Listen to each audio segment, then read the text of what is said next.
ayudan, que ejerzan sus dones ministeriales. Amén, porque a eso hemos sido llamados. Bien, amados hermanos, vamos a iniciar aquí. ¿Alguien sabe quién fue Saulo de Tarso? Y Pablo, el mismo, ¿cierto? Pero hubo una cosa que no cambió, aunque fue transformado, ¿cierto? El carácter firme de decir las cosas como eran, ¿sí o no? Si tenía que ponerle un pare a las cosas, se lo ponía. Si no, pregúntele a los corintios. Pregúnteselo, a ver si no ponía el pare. Que era amoroso y que hay que cuidar a los miembros más débiles, pero cuando hubo que decir, entreguen a ese a Satanás, no dudó en hacerlo. Oiga, amados, si nosotros estuviéramos en la época de Pablo, ¿qué Pablo diría de nosotros? ¿Cómo nos miraría Pablo? ¿Qué cree que diría de usted? Con esa forma de decir las cosas como eran, ¿qué le diría a usted, ese hombre Pablo? ¿Qué te diría el Señor? Señor Jesús también se desvivió por lo suyo, ¿cierto? Echamos un vistazo a ver si encontramos una pista. ¿Echamos un vistazo? ¿Se atreven? ¿Nos atrevemos? ¿Listo? Vámonos pues. Vamos a ir ¡ay, es Regreso al Futuro! ¡Ah, caramba! La película. No, son 3, vea, 1, 2 y 3. Pero tristemente nos dicen los científicos, siguiente mi hermano, que no podemos viajar en el tiempo. Según como describen los científicos, en el Big Bang se creó el espacio y el tiempo y este se ha ido dilatando, se ha ido creciendo. Entonces no podemos viajar al futuro aquí porque nada se ha creado. No podemos viajar al pasado, o sea, viajamos al futuro en la medida que se va dilatando el tiempo. Y no podemos ir allá porque tendríamos que destruir o comprimir todo lo que no había. Ahí se busca cómo hacerle trampa a la situación, dicen algunos. Así como en los viajes a la velocidad de la luz. Buscan cómo hacerle trampa o encontrar agujeros de gusano, no sé qué, porque se supone que nada puede viajar más allá de la velocidad de la luz. Pero tuvimos hace un tiempo un genio y su descendiente. No sé si alguien haya escuchado hablar de Carl Sagan, un científico que tuvo un programa llamado Cosmos donde explicaba acerca del universo. Y su descendiente, su pupilo, llamado Neil deGrasse, que también tiene otra serie del mismo nombre, Cosmos, donde lo mismo ya con argumentos más modernos explica la ciencia y la tecnología. Siguiente, amado hermano. Vamos a tomarles prestada algo que se inventaron ellos para hacer su programa, se llamaba la nave de la imaginación. Esa sí podía viajar en el tiempo y en el espacio. Entonces ustedes dijeron, vamos a echar un vistazo a ver qué de pronto nos diría Pablo de nosotros. ¿Qué concepto tenía Pablo de los hermanos en particular? Entonces dijeron, ¿nos atrevemos? Nos vamos, despeguemos, hermano. Siguiente, vamos a viajar al pasado. ¡Ta, ta, tan! Siguiente, hermano. Vamos a visitar una iglesia del tiempo apostólico. ¿Qué iglesia será esa, mi hermano? Díganos, por favor. Siguiente, mi hermano. Vamos a visitar una iglesia en la ciudad capital del imperio, la ciudad de Roma. Esta iglesia no había sido fundada por Pablo ni por ningún apóstol. Por ningún apóstol. Sencillamente fueron llegando creyentes allí y se fueron reuniendo en la medida que cada uno de ellos se conocía. Cuando Pablo escribió esta carta, fue más o menos el año 58. Pablo se dirigió a esta iglesia y habló en específico a 26 personas de la congregación de la iglesia de Roma y a 5 grupos de personas que habían allí. Entonces vamos a ver qué Pablo consideraba importante en un miembro de una iglesia, qué era lo que él podía elogiar dentro de las personas que participaban dentro de la congregación. Amén.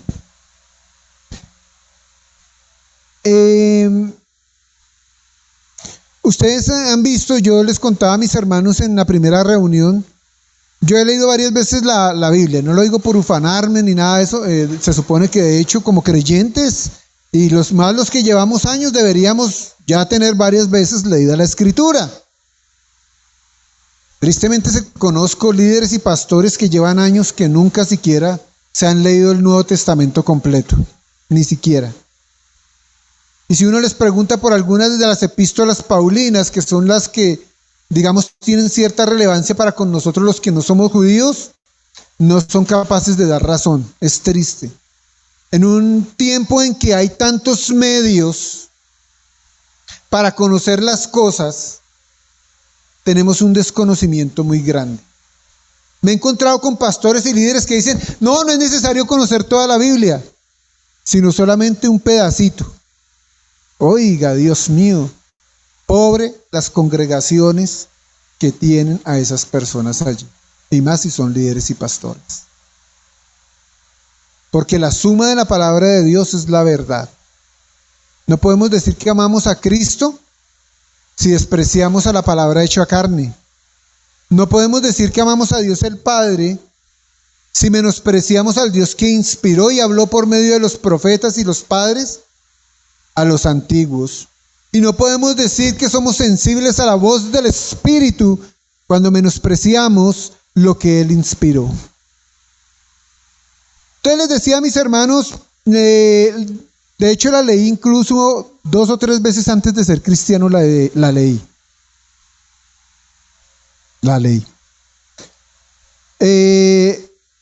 Y algunas veces más, lógicamente, después de creyente. Pero les confesaba a mis hermanos que tanto una de las oportunidades antes de ser creyente como una después, cometí un pecado, amados hermanos. Yo confieso ante Dios Todopoderoso y entre vosotros, hermanos, que he pecado mucho de pensamiento, palabra, obra y omisión. Porque cuando llegaba a las partes donde están las genealogías, pues uno decía, esa cantidad de nombres ahí todos raros, ¿para qué los leo? Y me los salteaba. Sí, Señor, él los salteaba, perdón. Pero dése cuenta, un hombre que no se los salteó y encontró una excelente predicación que fue furor en su tiempo, que se llamaba la oración de Jabes. Pero todo eso que el Señor inspiró, por eso dice que toda la Escritura es inspirada por Dios, hasta esa lista de nombres. ¿Por qué están ahí? En algunos casos no la sabemos, en otras sí. Y a veces nos da, no sé, pereza, nos parece difícil, no digo que no lo sea, pero nos saltamos esa parte y a veces yo como lector de la Escritura la leo, pero a veces no la estudiaba. Pero en algún momento el Señor me mostró la belleza que hay en esas genealogías. Y no es la excepción. En Mateo y en Lucas usted encuentra unas genealogías también, ¿cierto? Y muchos creyentes se las saltan. Porque yo que tengo que ver que Matusalén engendró a Abdiel y Abdiel a no sé quién. ¿Cierto? Y uno dice, pero ¿y eso qué? Y como si fuera poco, un hombre como Pablo nos coloca en una de sus epístolas más importantes, tal vez considerada la más importante por los creyentes, la cual resume toda la teología cristiana, como es la epístola a los Romanos, y termina dándonos una lista de nombres. muchos hombres, ya después de que yo había bosquejado esto lo tenía para más adelante, pero aprovechando que era el tiempo de la membresía, de agregar miembros, oré a mi Señor y sentí paz respecto a adelantar este tema. Entonces, ¿qué pasó? Me encontré con esta lista de nombres y gente que ha estudiado mucho y al llegar a esta parte le daba muchas vueltas, sí, unas generalizaciones, pero no entraban al detalle de qué era esta lista de nombres. De eso lo vamos a ver nosotros, lo vamos a ver de una manera rápida. Esta mañana no nos tomó mucho tiempo. Y vamos a, mientras les hago una descripción de la ciudad de Roma, les voy a pedir que vayan abriendo sus escrituras en Romanos capítulo 16. Roma en esa oportunidad, en ese tiempo, no era una ciudad muy diferente a la nuestra. Aquí hay una foto que tuve que tomar a altura porque, pues imagínense cómo, en esa época que no había cómo volar, me tocó, imagínense, dar un brinco bien alto para poder tomar la foto, y como no habían cámaras, pues imagínense todo lo que me tocó bregar. Entonces, esa ciudad era la capital, y como todas las capitales y en todos los tiempos, la gente de las provincias tendían a irse hacia la capital, lo cual producía un hacinamiento muy grande. Había gente de todos los países ahí, de todas las naciones que Roma había conquistado. Había gente de la parte norte, de la Hispania, de Cartago, de la antigua Grecia, había gente de Siria, de Israel, de Mesopotamia, de muchos lugares, de Egipto. Toda la gente llegaba ahí, buscando una oportunidad, igual que ahora. E igual que ahora la gente pobre se aglomeraba en los lugares de pobreza. Los edificios de apartamentos no es una invención nueva.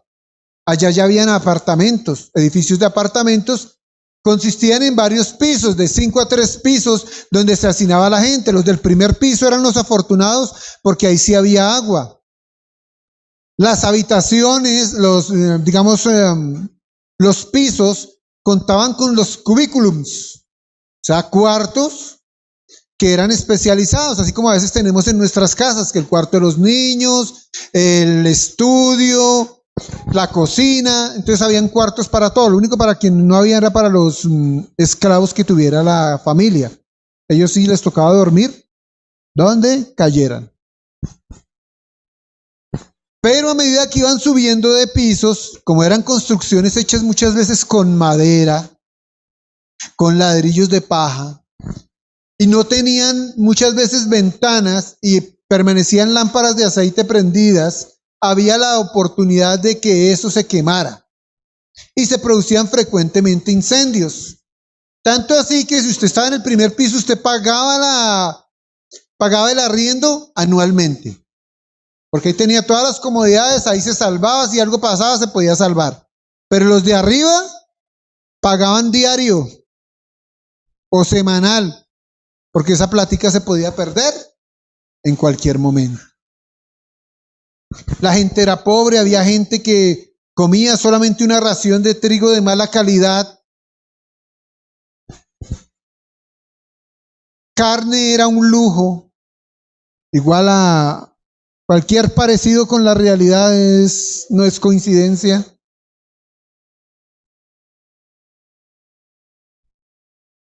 Prácticamente vivían de comer pan y cereal de mala calidad.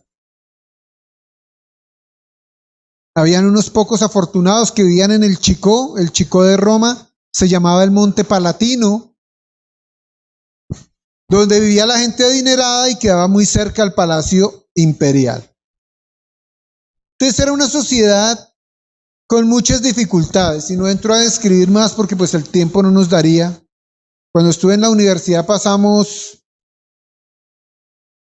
un semestre, 3 clases a la semana estudiando Imperio Romano nada más. Entonces el tema da para mucho y en ese tiempo no se conocía tanto como ahora.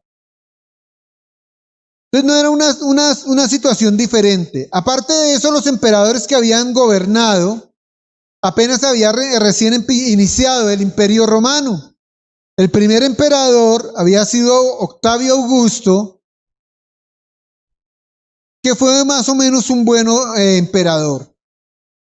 Aunque el Imperio Romano estaba en plena expansión a partir de un evento que sucedió, que los historiadores reconocerán, que fue la desgracia de Teutoburgo, donde el ejército imperial, con 4 legiones, fue destruido por completo. Y Octavio se compungió tanto que dijo, no voy a meterme en más guerras. Y sucedió la que se llama la paz octaviana. En ese tiempo fue el tiempo en el que nació el Señor Jesucristo. Luego vino otro emperador llamado Tiberio, que ya no era tan buena gente. Empezó con ciertas cosas y ciertas perversiones.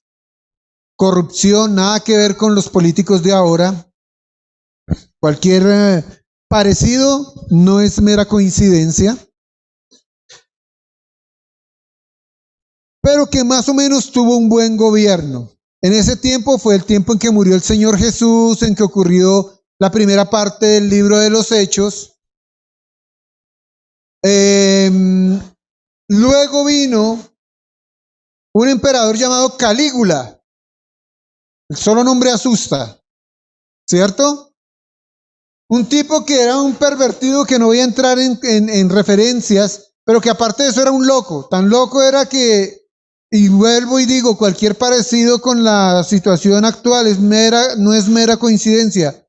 Estaba tan loco que nombró de primer ministro a su caballo Incitatus. Esa era su mano derecha, su caballo. Y todo el mundo tenía que rendirle pleitesía a ese animal. Dese cuenta.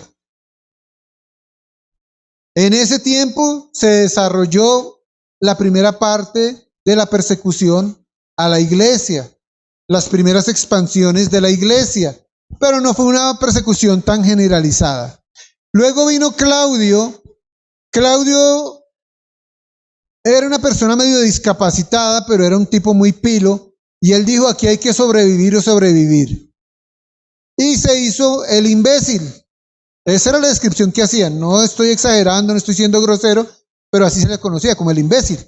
Porque él se hacía el loco y pues el manejo del imperio vino de varias personas. Entonces, ese manejo, ese teje-maneje, pues no dejó ni que el gobierno progresara, pero tampoco que fuera tan terrible. Y luego comenzó una persecución contra la iglesia generalizada para este tiempo, que fue la emitida por un emperador muy conocido por ustedes, que es el emperador Nerón. Que pues ya sabemos, también era un tipo muy excéntrico, muy loco, con decir que asesinó a su mamá. Y de ahí en adelante, entonces imagínense qué más pudo haber hecho el hombre. Dice la epístola, vamos a hacer una lectura rápidamente. Dice, saludad a Priscila y Aquila, mis colaboradores en Cristo Jesús, que expusieron su vida por mí, a los cuales no solo yo doy gracias, sino también todas las iglesias de los gentiles. Saludad también a la iglesia de su casa, saludad a Epéneto, amado mío, que es el primer fruto de Acaya para Cristo. Saludad a María, la cual ha trabajado mucho entre vosotros. Saludad a Andrónico y a Junias, mis parientes y mis compañeros de prisiones, los cuales son muy estimados entre los apóstoles y que también fueron antes de mí en Cristo. Y sigue así, haciendo una relación de nombres que a continuación vamos a ver. Que Pablo estimaba destacable en los miembros de la congregación. Vamos a ver si nos gustaría tener unos hermanos en la congregación, así como los que había en Roma. Siguiente, mi hermano. Dice, saludad a Priscila y a Aquila. ¿A alguien le suena ese nombre? Priscila y Aquila. Bueno, ya les explico quiénes eran. Mis colaboradores en Cristo Jesús, que expusieron su vida por mí, a los cuales no solo yo doy gracias, sino también todas las iglesias de los gentiles. Priscila y Aquila eran judíos, era una pareja que habían tenido que salir durante el tiempo de Claudio porque llegó el evangelio a Roma Y ustedes saben que los principales enemigos de los cristianos, ¿quiénes eran? Los judíos.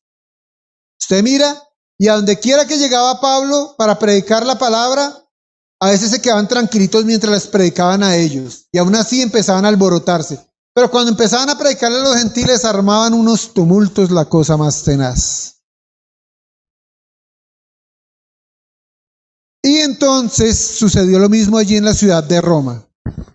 Y Claudio los hizo sacar para afuera. Entonces estos personajes resultaron aquí en la parte donde se escribió esta carta. Esta carta fue escrita desde Corinto.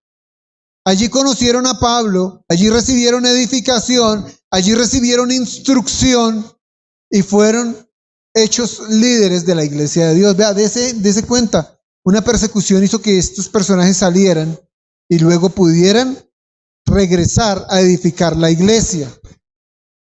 Entonces, ¿qué nos dice acerca de estos personajes? Dice que, primero que todo, que eran un matrimonio, ¿cierto?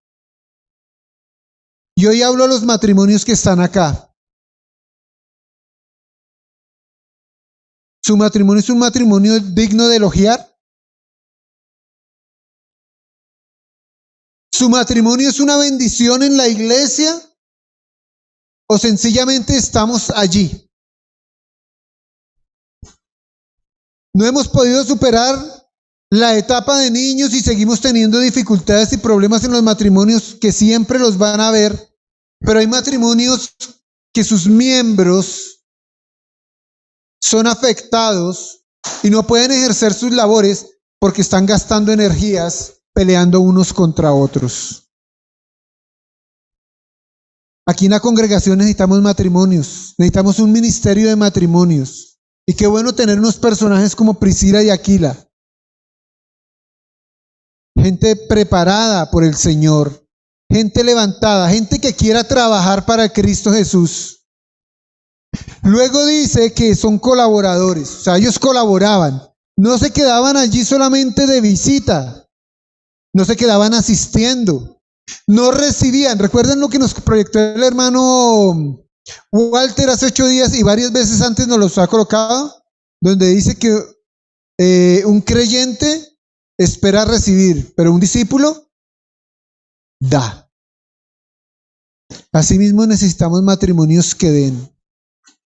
Vea, el matrimonio es algo tan bello y tan hermoso para Dios. Recuerden que en una de las epístolas más espirituales, como es la epístola de los Efesios, hace comparación del amor de Cristo con su iglesia, con el matrimonio.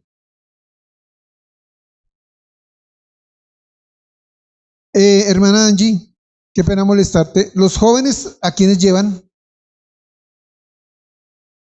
¿Los jóvenes a quiénes llevan? A más jóvenes, ¿cierto?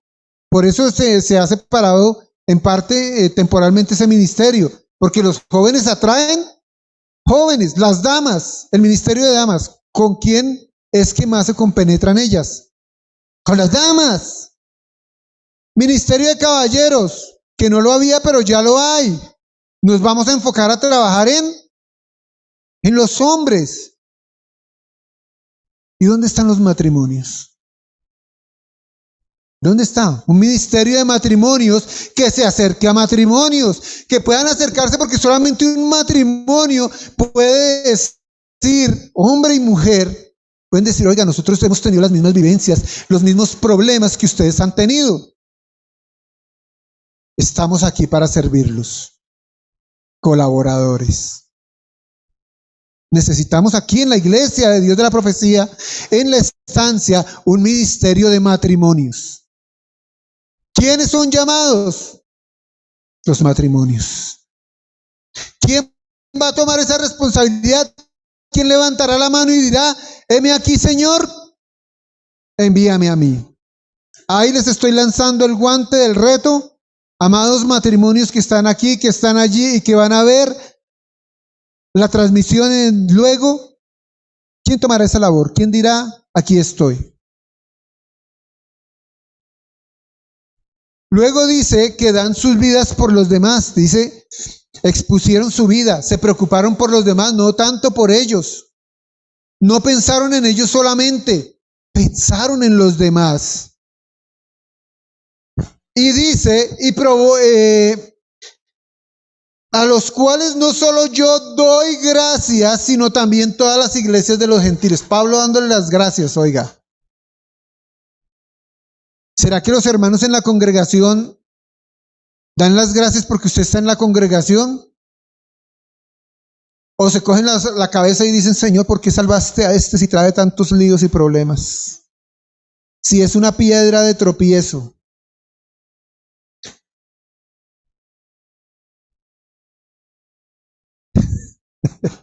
Seguimos.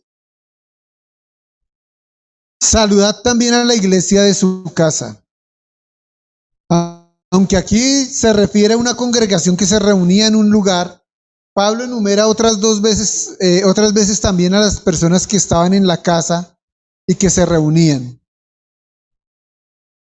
Necesitamos hogares llenos del Señor. Amados, lo que decía el hermano Walter y que han dicho muchos líderes, un niño pasa de las casi 200 horas semanales que tenemos, pasa 20 horas en el colegio recibiendo ideología de género, ateísmo. Pasa tanto o más de ese tiempo en la televisión y en los medios, recibiendo pornografía, ideología de género y una cantidad de cosas. Y pensamos que por traer a los niños, que la clase dura más o menos como 40 minutos, para que pinten el arca de Noé, con eso vamos a contrarrestar todo eso. Necesitamos hogares fortalecidos, hogares donde se haga el altar familiar, donde nos reunamos como familia a apagar ese televisor o esas redes sociales y nos pongamos a orar como familia unos por otros. ¿Alguien ha tenido un enemigo aquí? Levante la mano si alguien ha tenido un enemigo. Alguien que le haya hecho un daño grande. No, nadie. Oiga, esta gente es afortunada. Yo pensé que el único que tenía esos líos era yo. Hago una pregunta a ellos. Háganme una ceñita nada más así como discreta. ¿Han orado por esos enemigos? ¿Alguien me puede decir qué pasaba cuando no oraba por esos enemigos y después de orar por esos enemigos, qué pasaba? Mira, la señorita dijo algo importante. ¿Qué dijiste? Nada, ¿cierto? A veces los enemigos no cambiaban. Pero como dijo la hermana, ¿qué dijiste acá?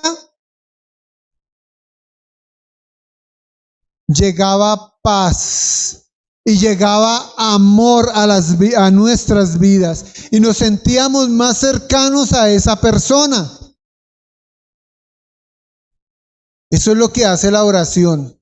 Por eso es que debemos orar en matrimonio para acercarnos y amarnos unos a los otros. Que desea incrementar el amor de usted por su pareja y de su pareja por usted, oren juntos. Ore usted por su pareja. Desea que sus hijos le amen y amar a sus hijos, ore por sus hijos, ore con sus hijos.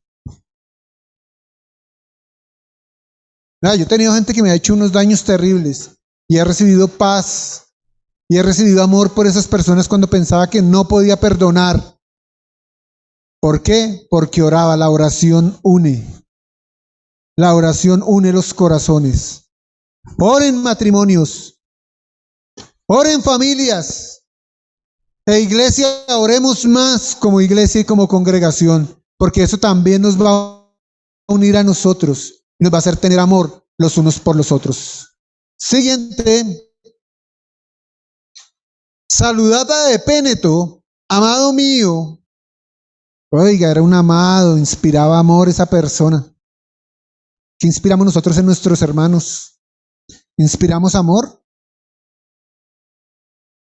¿O nos tienen fastidio? ¿Qué es el primer fruto de Acaya para Cristo? Acaya es la región abajo de Grecia, como hacia la mitad de Grecia más o menos. Esa era la región de Acaya, donde estaba Corinto, de hecho. Entonces, es el primer fruto. ¿Qué quiere decir eso? Dos cosas. Uno, que no era rebelde, no ha sido rebelde como Pablo, que dijo, no fui rebelde a la visión celestial. Fue sensible a la voz de Dios y se convirtió. Y fue un fruto, o sea, algo que ha producido un beneficio. ¿Se dan cuenta que vuelve y repite el tema? Ser beneficioso para la iglesia. Ser de beneficio era algo que Pablo tenía en alta estima y por tanto nuestro Dios que inspiró esa escritura. Seguimos. La iglesia allí en Roma estaba integrada tanto por gentiles como por judíos. Muchos de los nombres que hemos mencionado, bueno, Priscila y Aquila eran judíos. Los demás es una mezcla de personajes romanos y griegos y muy probablemente de otras nacionalidades. María es un nombre exclusivo de prácticamente de las culturas semíticas, sobre todo la hebrea. Entonces esto nos da a entender que esta María era una mujer judía. Dice, la cual ha trabajado mucho entre vosotros. ¿Qué tanto ha trabajado usted por la iglesia? ¿Es de beneficio y es de provecho usted para la iglesia? Y de hecho aquí, la expresión que usan en el griego quiere decir una persona que se ha desgastado trabajando para. No fue un ratico que dedicó a la iglesia para la edificación y la construcción de ella, sino fue una vida de entrega. Eso fue la vida de María. Siguiente, mi amado hermano.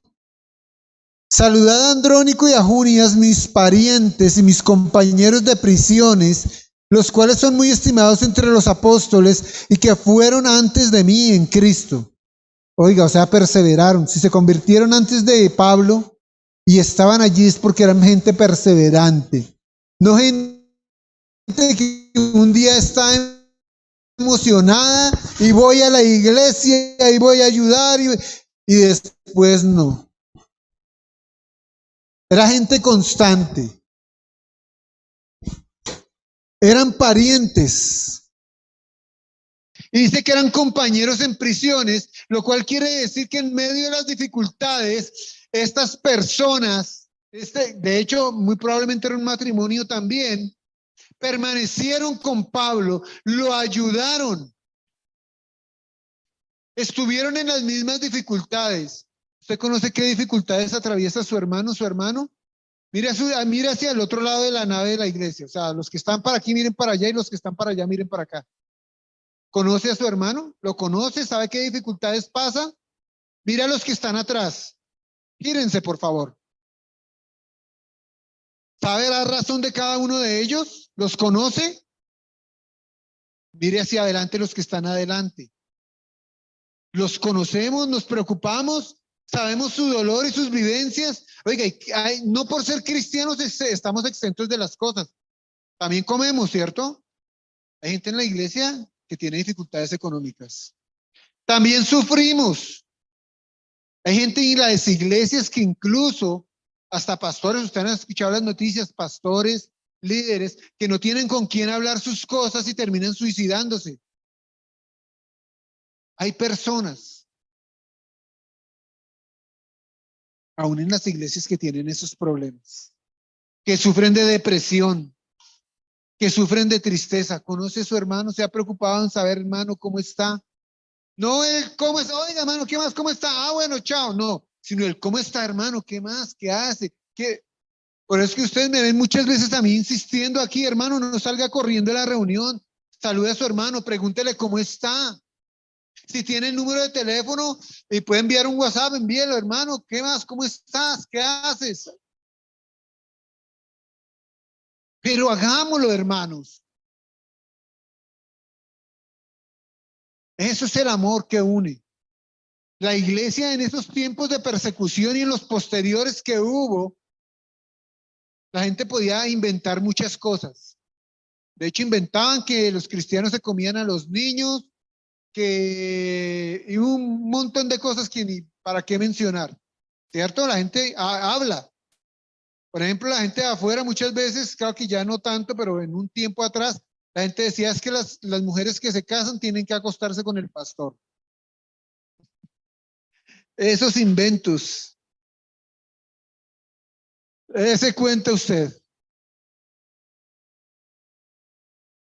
Entonces, siempre hay eso, pero había algo, una cosa que no podían negar y que la gente decía. Era verlos sufrir juntos y la gente decía, miren cómo se aman. Mire cómo se aman. No lo decían los creyentes, lo decían los inconversos, esos mismos que los estaban persiguiendo, asesinando. Y decían, miren cómo se aman. Wow. ¿Podrían decir lo mismo de nosotros? ¿Nos sentiríamos cómodos en una congregación allí? Siguiente, mi amado. Saludadas amplias, amado mío en el Señor. Oiga, había harta gente que se daba a amar allá, ¿no? No eran problemáticos. Lógico, en toda vida hay dificultades, pero se daban a amar. Siguiente. Saludado Urbano, nuestro colaborador en Cristo Jesús. Gente que colaboraba. Ya vimos otro atrás también. En Cristo. Es decir, que por amor a Cristo, por amor a su Señor, ellos habían aprendido de Cristo a amar a los suyos.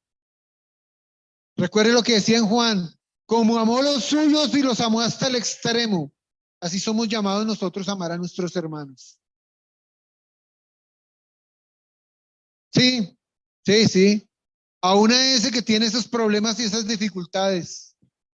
Ajá, aún a ese que no nos cae tan bien, somos llamados a amarlo. A ese que no tiene los medios que tenemos nosotros, o al contrario, que tiene mucho más que nosotros. A esos también tenemos que amar. Al que está en un proceso, recuerden que el proceso, ¿quién lo lleva? Cristo es el autor y el consumador de la fe. Sí, hay hermanos problemáticos, claro que sí, pero somos llamados a amarlos. Nos caigan bien o no nos caigan. Estén de acuerdo con nosotros o no, somos llamados a amar a nuestros hermanos.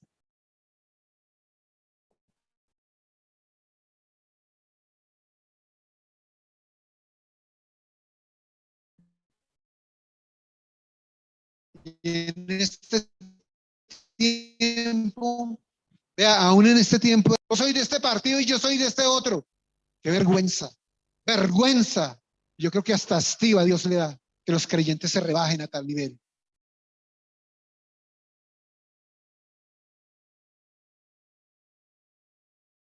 Yo tengo mi ideología política, claro que sí, mis concepciones políticas, y las puedo compartir, y puedo escuchar a mi hermano que no piensa igual, y seguimos siendo hermanos y amarnos, pero insultarnos como han llegado muchos creyentes, qué vergüenza y qué tristeza debe haber en el cielo por causa de estos hermanitos. Siguiente, por favor. Y está aquí, amado mío, oiga, la gente se va a amar allá. Oiga, ¿usted por qué no hace?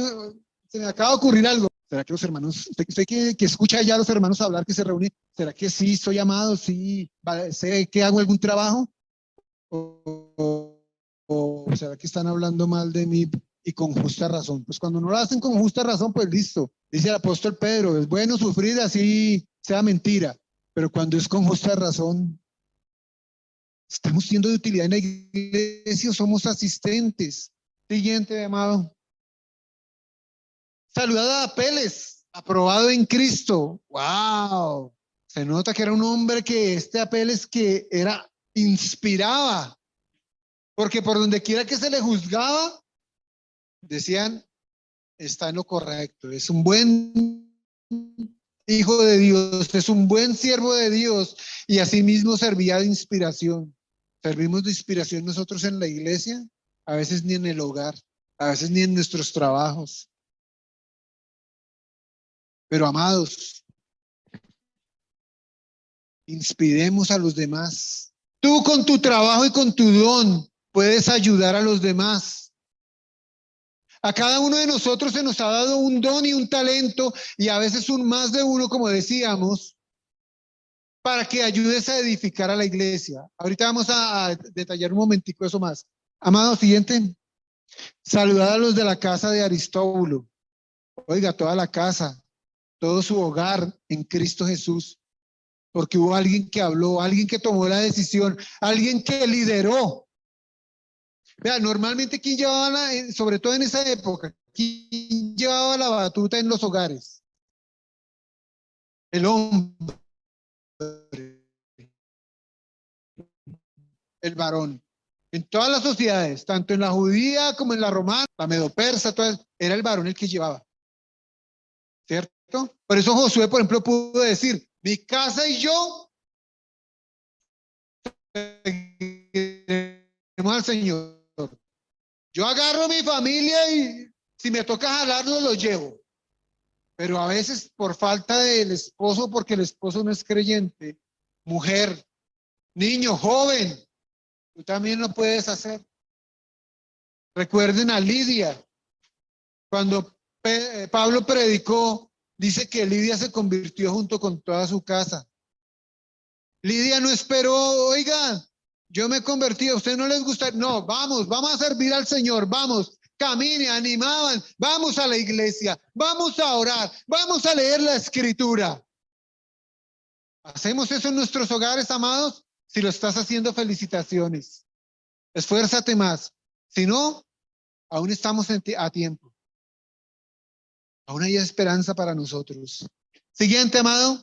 Saludad a Herodión, mi pariente, de su familia. Muy probablemente una persona notable, porque por la expresión del nombre puede estar emparentado con la casa de Herodes, que era una casa real. Sin embargo, eran creyentes. Siguiente. Saludad a los de la casa de Narciso. Oiga, otro que tomaba la autoridad en su hogar, el liderazgo en su hogar. Estaban en el Señor.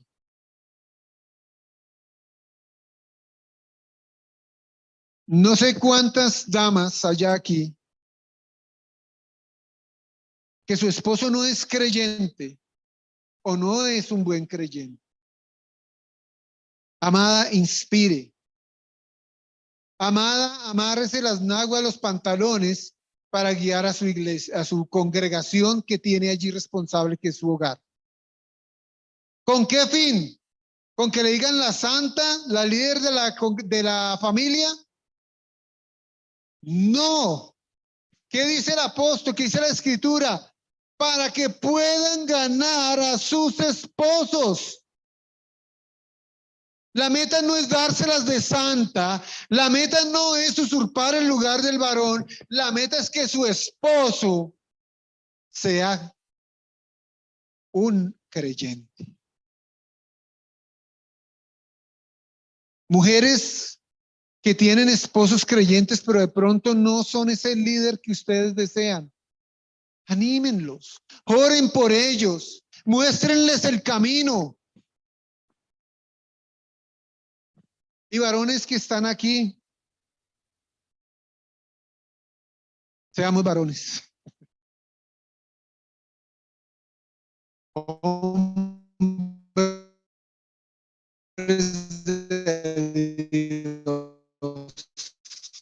Que guíen los hogares.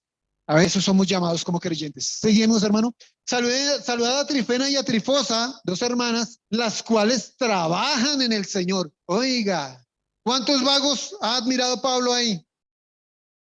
Ninguno, ¿cierto? Todos los que mencionan o son amados o trabajan. ¿A cuántos asistentes, sencillos asistentes, ha saludado Pablo? Ninguno, ¿cierto? Siguiente, amado. Saludad a la amada Pérsida, otra amada, vea, la cual ha trabajado mucho en el Señor.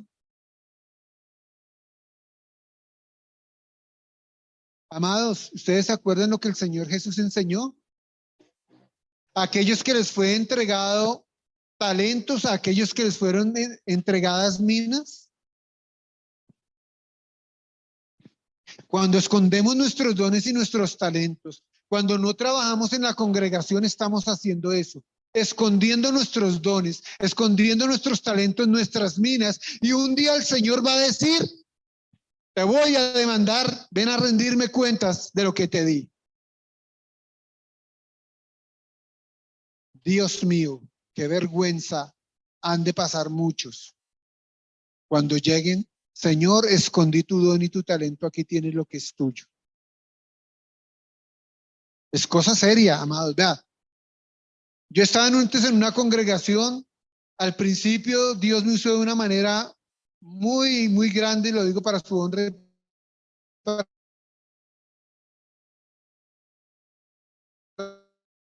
su gloria. Pero luego un momento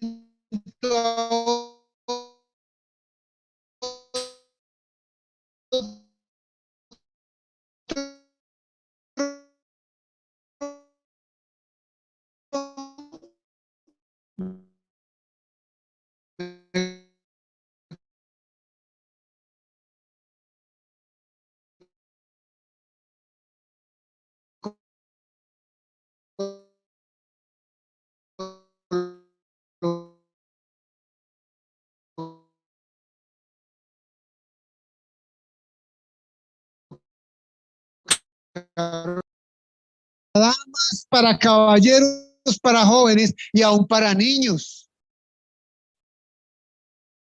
Niños, prepárense también, ustedes también son llamados.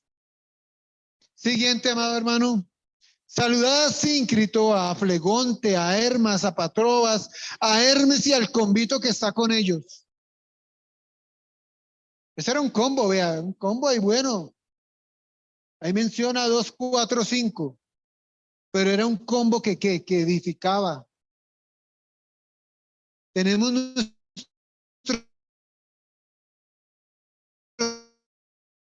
convitos, pero solamente para hablar los unos de los otros.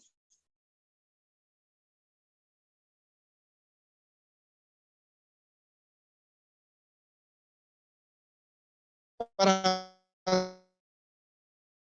hablar del que no es del combo, o es un combo de... Claro que sí. Inviten a su hogar unos a otros. Ojo, ojo, porque eso ya es otra cosa.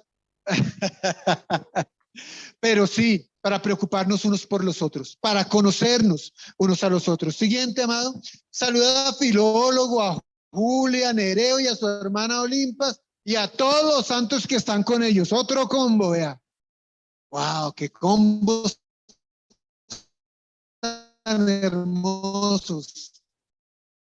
Qué grupos tan bellos.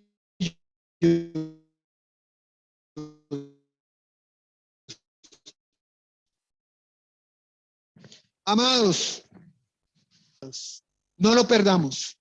Tristemente la pandemia nos ha robado algo y es interactuar, sentir al otro, darle la mano, abrazarlo.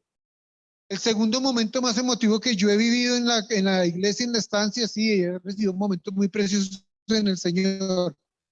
Pero digamos con respecto a las personas que están en la iglesia, el segundo más emotivo que he recibido, el primero fue con los niños hace un tiempo. El segundo más emotivo es cuando aquí algunas personas me dicen, eso es algo hermoso. La iglesia de Dios de la profecía se caracteriza por el amor fraternal. Usted se encuentra con hermanos de la iglesia de Dios en otras ciudades, en otros países, y usted es recibido con calidez y con amor, por el solo hecho de estar ahí, porque hay ese amor. Cultivémoslo, disfrutémoslo. Siguiente. Amado hermano, mire, ahora siguen otro convito, pero de esos ni siquiera Pablo se toma la molestia de mencionarlos, pero sí de describirlos. Y que no estemos nosotros en ninguno de esos combos. Mas os ruego, hermanos, que os fijéis, oiga, que os fijéis. Ojo, hay gente que dice que no hay que, había que juzgar. La cuestión es que juzgamos no para sentirnos más que el otro, no para apachurrarlo, para buscar soluciones.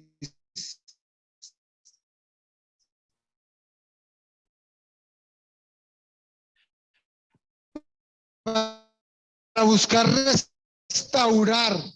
Pero cuando les decía que hablar unos con otros, conocernos unos con otros, juzgar en el Señor, perdón, eso lo dijo falsar. Si hay un lugar para juzgar, pero tiene un tiempo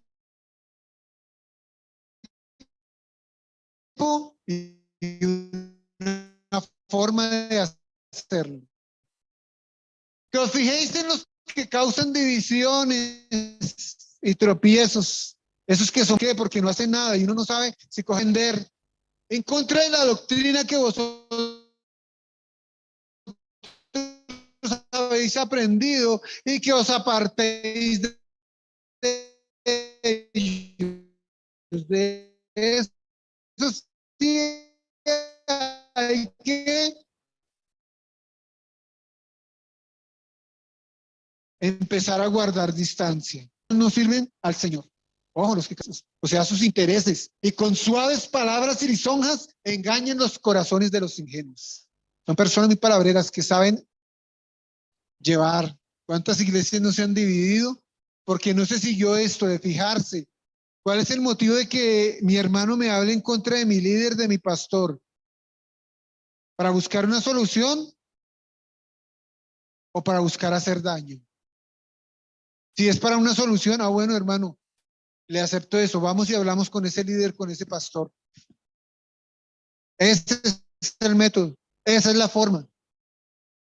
Conclusiones, amados. Debemos ser miembros. Usted no ve que diga, y fulanito que es un asistente fiel. Sutanito que nos acompaña de vez en cuando. No hay ninguna mención de esa, ¿cierto? Sino gente que trabajaba allí para el Señor. Vamos a tener, vuelvo y repito, si usted no es miembro de la iglesia y quiere serlo, venga, hable conmigo, hable con el hermano Walter. Vamos a hacer recepción de miembros en 8 días o en 15 a más tardar. Y vamos a iniciar para esas personas el curso de membresía. Debemos ser útiles. ¿De qué le sirve a la iglesia que tú estés aquí? Pregúntate. ¿De qué le sirve a la iglesia que hagas parte de ella, amada? ¿Le sirve de algo a la iglesia? ¿Eres de beneficio? Perdón, devolvemos. Ser soluciones y no problemas. Y ya el hecho de ser indiferente, eso ya es un problema. De ser neutro. No, es que yo no me comprometo. No hago bien ni mal. No, ya está siendo un problema. Siguiente. Todos tenemos fortalezas para compartir y debilidades que deben ser suplidas por nuestros hermanos. Yo tengo capacidades y las estoy ejerciendo. Ejerza las suyas. Tengo debilidades y necesidades, amados. ¿Quién me va a ayudar con eso? ¿Quién de ustedes? ¿Alguno de ustedes tiene el don y el talento para llenar esas deficiencias que yo tengo? Si es necesario que se me llame la atención, yo se lo agradeceré, claro que sí, porque me estarás ayudando a edificarme. ¿De qué somos? Nosotros de utilidad en la iglesia. Nos has llamado a ser de utilidad para nuestra congregación, allí el lugar que nos has colocado. No solamente a comer, a recibir, sino que nos has llamado a dar. Empezando por nuestros matrimonios, por nuestros hogares, pero también para nuestra iglesia. Que ejerzamos ese don de amar, Señor. Porque tú dices en tu palabra que debemos estimularnos al amor y al desarrollo de las buenas obras. Queremos, Señor Dios mío, ser tocados por ti, ser cambiados cambiados y transformados, Señor, para ser miembros esforzados y valientes. Allí en la genealogía, Señor, se me ocurre la genealogía que da David acerca de sus valientes. Los enumera y cuenta sus hazañas. No enumera al líder, Señor, o al soldado que hacía lo que tenía que hacer solamente, o que estaba allí en el ejército, Señor, sino que menciona a esos valientes.